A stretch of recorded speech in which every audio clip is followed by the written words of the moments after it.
man, know yourself, straight to the bone. Hey, man, if Soul contracts decoded. It shows the fifth dimension, fourth and third. Fourth and third. And there's higher dimensions beyond that. So if you can imagine, at the top of the dimensional levels, you have source or God or unity consciousness, right? So as you choose to individuate your consciousness and come into the fourth dimension and the third dimension, you actually, a part of source kind of separates and becomes individualized. That's what happens here. And then you come down into the physical dimension through birth. Okay, process? So that is called the descension of spirit. And now we hear a lot about ascension. So we're going back up Jacob's ladder. Well, in this process, there is a sense of great separation. And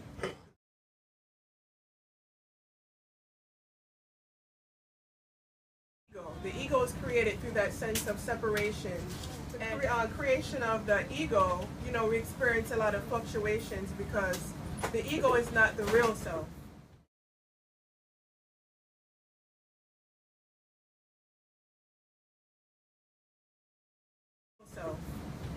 It is a personality, or not even a personality, but an aspect that we created through our feel of separation from God and separation from everyone. Because the ego is I, me, all about me.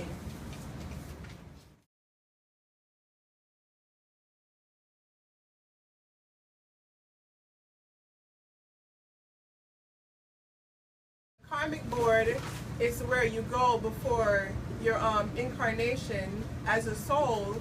You go to the karmic board and you say, okay, I want to design my life. And the karmic board helps you to look back at your karma or your past lives and see what would be the best physical and emotional aspects of to manifest in this life to evolve, learn, and grow. So that's where the soul contracts come in. You basically design your life and the situations around that, and you create your soul contract.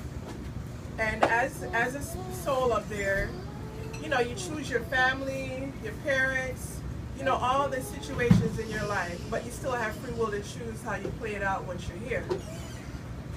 So, and you also choose a name, because name is vibration and power.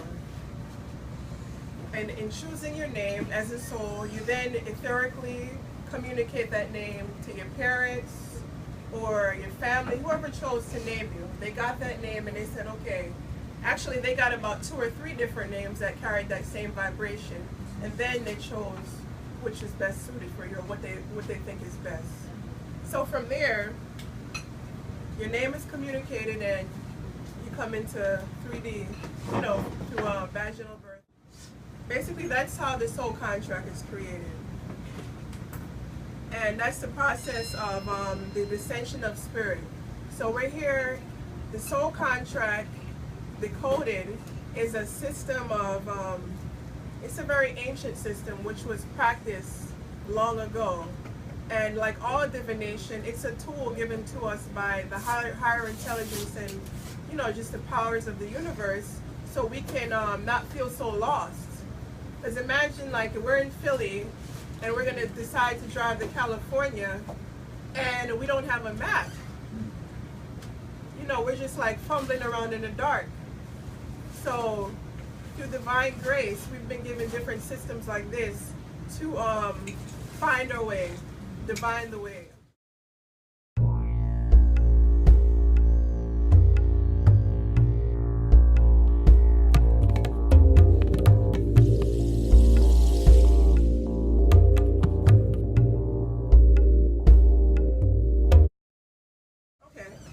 So this is called the numerology of Moses because it was actually, this system was channeled through the soul of Moses and brought to us here. And it really deals with the ancient Hebrew. Other systems of numerology deal with the numbers from 1 to 9, but this system actually goes up to 22. And like I said, it's based on the Hebrew language, or the Hebrew alphabet, because in Hebrew, the letters and the numbers are one and the same, and they carry a certain frequency. So Hebrew is one of the 5 sacred languages. And, you know, it carries the frequencies of God. So in me learning this, it really just expanded my consciousness just by, you know, working with this information and the frequencies of the letters and the symbols. And it's the same process when you learn your soul contract. It opens you up and really channels the frequencies for you to, you know, move forward and fulfill your spiritual map of your life. So, say this is source again, and you have Aleph, Mem, and Shin, which are 3 of the Hebrew alphabets.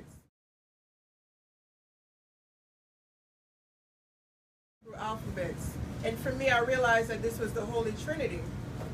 And all the Hebrew letters represents frequencies of God and the Creator and the creative energies.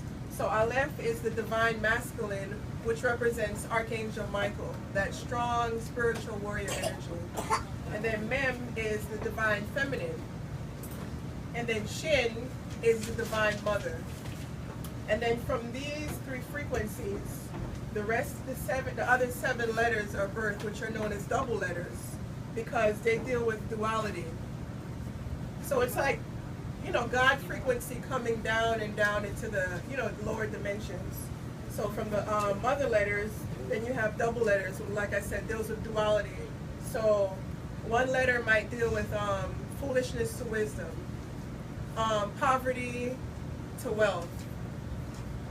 So, you know, it's based on duality, like I said. And then those give birth to the simple letters, which are associated with the zodiac signs. In this system, we use the Star of David to map out your soul contract. So you have 6 aspects. You have physical karma, spiritual karma, physical talents, physical goals, and spiritual goals. And then they combine to create your soul destiny. Yeah. Now, the Star of David is 2 triangles. You have the upward pointing triangle and the lower pointing triangle. The upward pointing triangle deals with the spiritual aspects of your life. The lower pointing, the physical aspects of your life.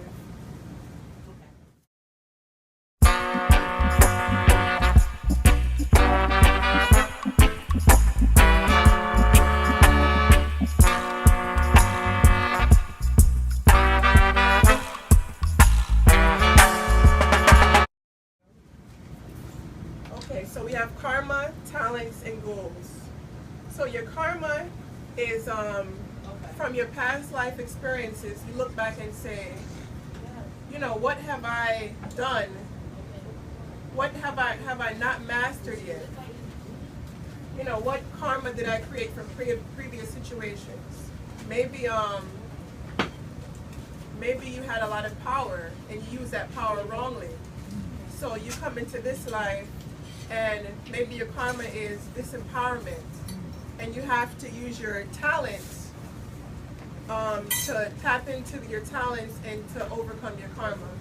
And by tapping into your latent talents and overcoming your karma, you can manifest your goals. And as you see, this black represents the karma. So all of these aspects have a certain amount of karma. So you basically experience the opposite of what you're trying to manifest. Okay, so if you want to be wise, you start out foolish. Because it's through being foolish and making the mistakes and then correcting them and learning the lessons, eventually you become a wise person.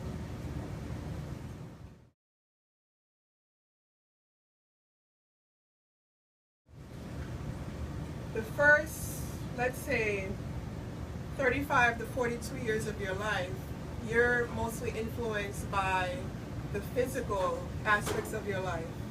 And that, you know, it's kind of like clothing the ego, very individuated. Your school, your family, your career, those aspects. And then what people normally call like a midlife crisis is like, you feel like, okay, I've had enough. What am I here for?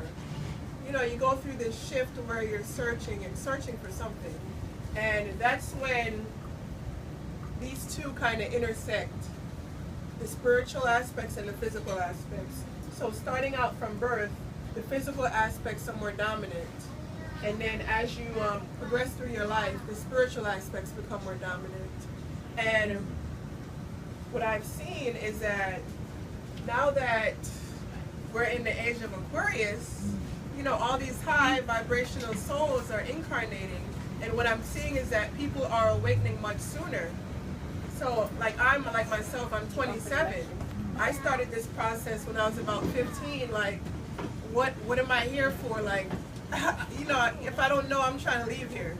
And then through that process of seeking, I was able to come into a lot of knowledge and myself, my true self, and ultimately begin to serve my purpose.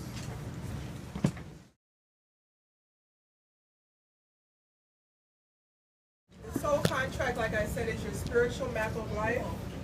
And what happens is you have the path of bliss and you have the path of the ego.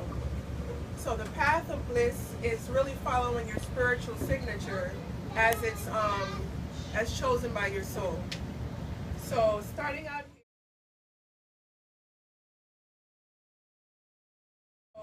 out here, you can say this is the path of bliss, the path of ease and grace, and you have the path of the ego down here.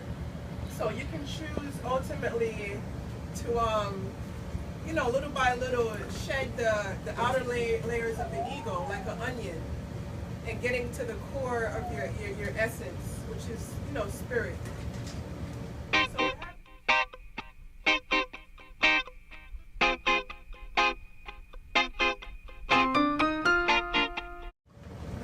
we can be very disconnected from our true selves, and by following the path of the ego, we experience suffering, fear, loss, lack, scarcity, all these things. And what happens is you have the path of bliss and ease.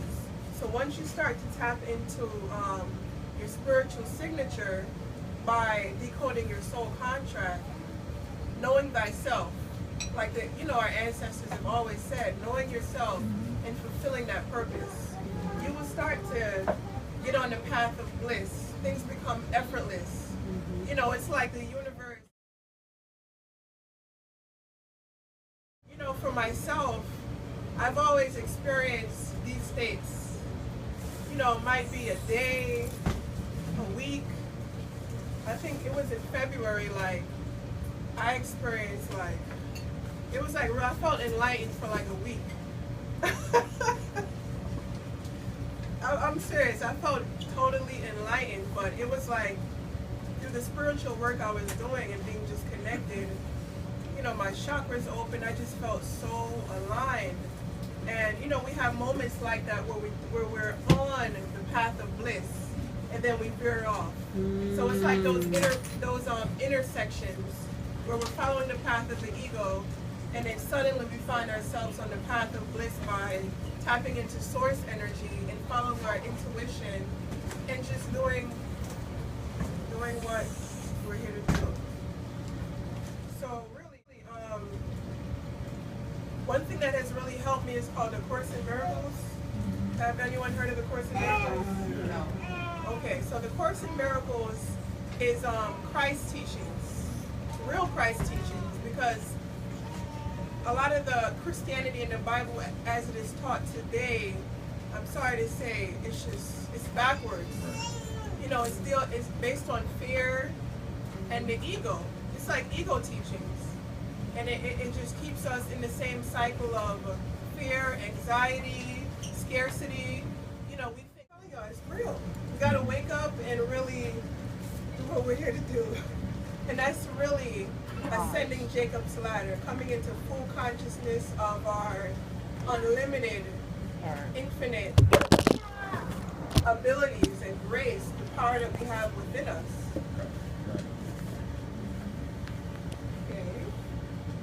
sound good to y'all? Who's on board? And you know, one of the Sufi teachings is die before you die. And what they're talking about is killing the ego.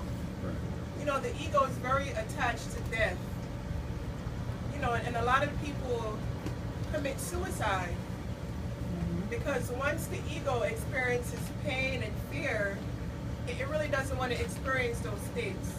So what will happen is that intense suffering, either one or two things will happen. Either you will wake up and get with the program and start to change your life, or you will still be in denial and not want to face the truth and ultimately commit suicide, or just find some way to suppress that, suppress yourself through alcohol or whatever drugs or however we like to do that.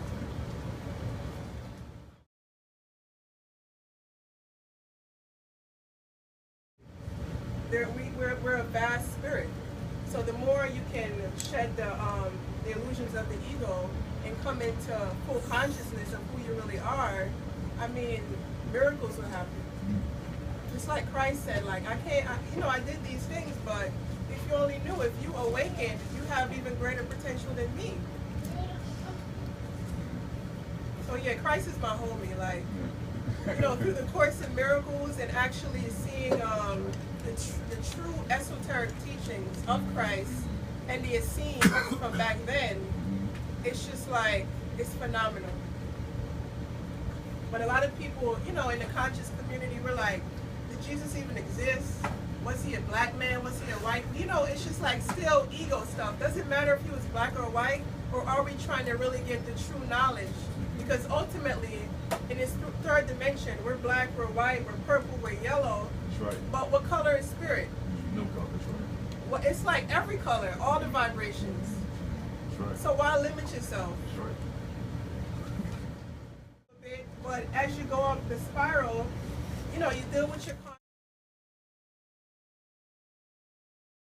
karma.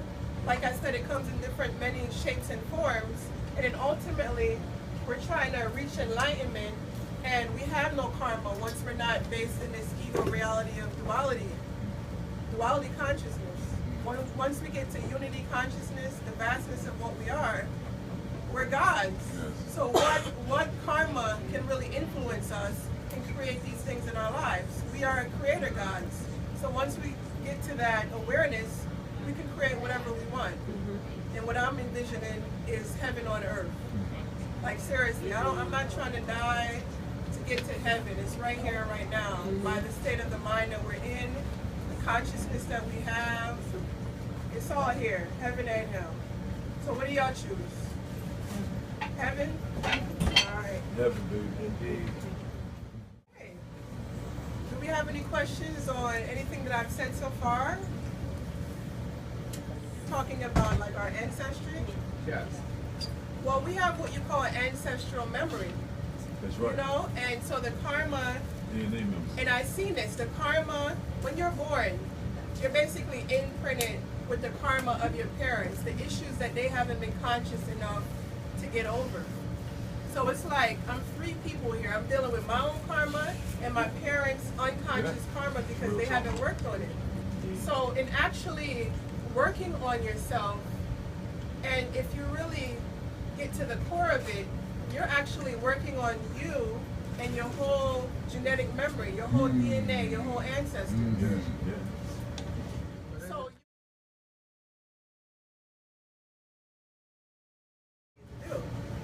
and this is where the shift from the Piscean age to the Aquarian age is happening. The Piscean age is the sheeple. You have a leader and then you have followers. But in the Aquarian age, everyone is supposed to awaken and become their own guru and master.